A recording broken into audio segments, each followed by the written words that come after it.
告诉我要解决什么问题？老师，我咳嗽厉害。哦，我站在那个柱子上，我的灵魂的那个还在那边啊，还在那边的，站在那边啊，那边还是夜里比较冷的啊，夜里还是比较冷的啊，风吹啊，冷啊，原来是冷气啊，你说现在我知道了。现在我知道了。是指我啊，你的灵魂，你指着我啊，你的灵魂被大神拉过去，在那边练习指挥了。你的灵魂被大神拉过去，在那边练习指挥了。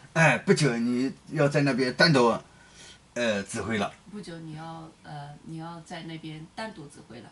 对，然后是夜里边空中还是挺冷的。你夜里面空中还是挺冷的。然后这个信息一解开以后，然后这个信息就身上剥离了这里边这样，你看那个不最近咳嗽比较厉害嘛？以前的这个信息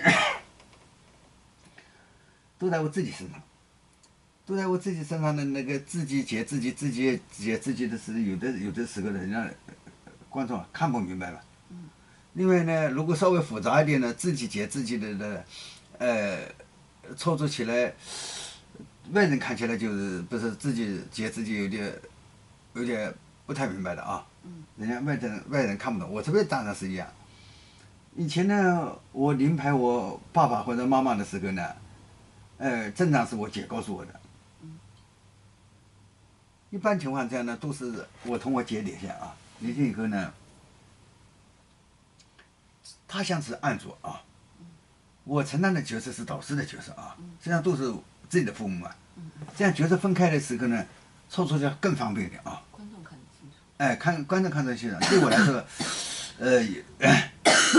自己也好一点不用角色自己来回切换了然后呢，你前阵是有咳嗽然后到了这边以后呢，前几天好像更严重点了